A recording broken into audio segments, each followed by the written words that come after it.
Guys, good morning. तर कशात तुम्ही सर्व मजेतच असाल. माझ्या यूट्यूब चॅनलवर तुमचं खूप खूप स्वागत आहे. आणि माझ्या चॅनलला प्लीज सबस्क्राईब करायला विसरू नका.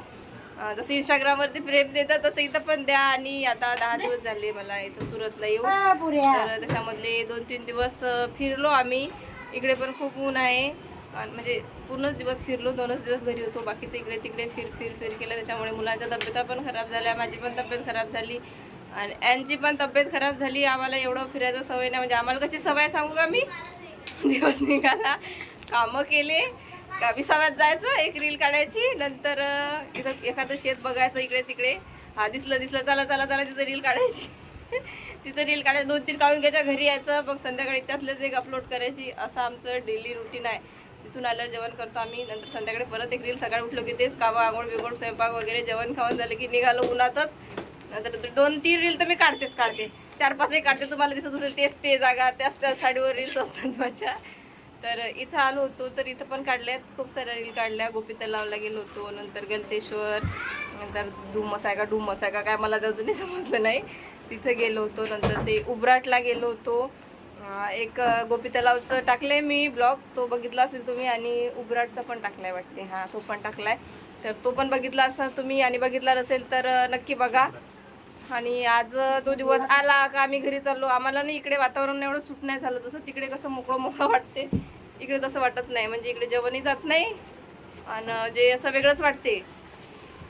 त्याच्यामुळे आम्ही जसं 15-20 दिवस राहण्यासाठी आलो होतो, पण राहत नाही आता. मुलं पण बोर झाली. मुलं म्हणतात फिरायला जायचं नाही, काहीच नाही, आपलं गावाच बरं आहे. माती अंगावर घ्यायची, मस्त खेळायचं. नंतर 20व्यामध्ये जायचं, मस्त झाडं फुलं जवळच्या जवळ आहे. आणि माझ्या मुलांना पण उलट्या होतात गाडीमध्ये, यांना तेवढ्या होतात का सांगूच नका.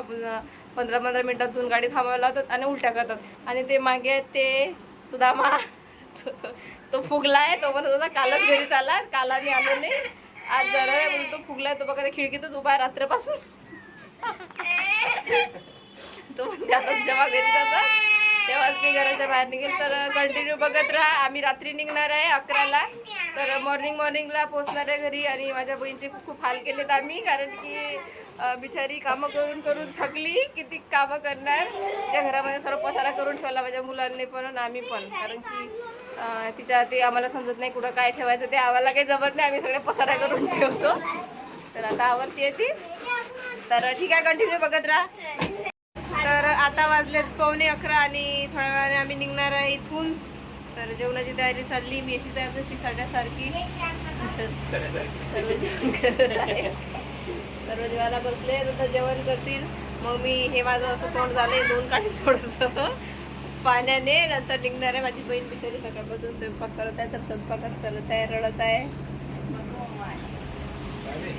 तर आज आम्ही चाललोय आमच्या घरी शेगावला.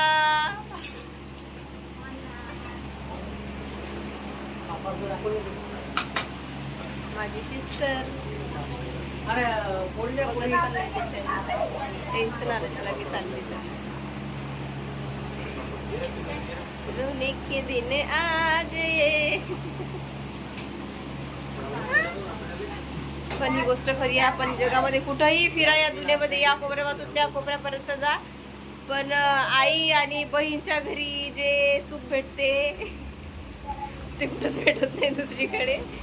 तेच फक्त विचार करतात आपला. नाहीतर मी मागे लग्नामध्ये गेली होती, एवढा ताप होता मला, एवढी तब्येत खराब होती. याच्याच भावाचं लग्न होती याच्या. माहिती आहे का, गोळी घेतली, ताप थोडासा उतरला, पुऱ्या लाटायला गेली होती. पुऱ्या लाटल्याचा व्हिडिओ बनवला आहे मी तो. तर लोकांनी कमेंट पण केल्या मला काही, की ताई तब्येतीची काळजी घ्या आधी, नंतर पुऱ्या लाट जा तुम्ही.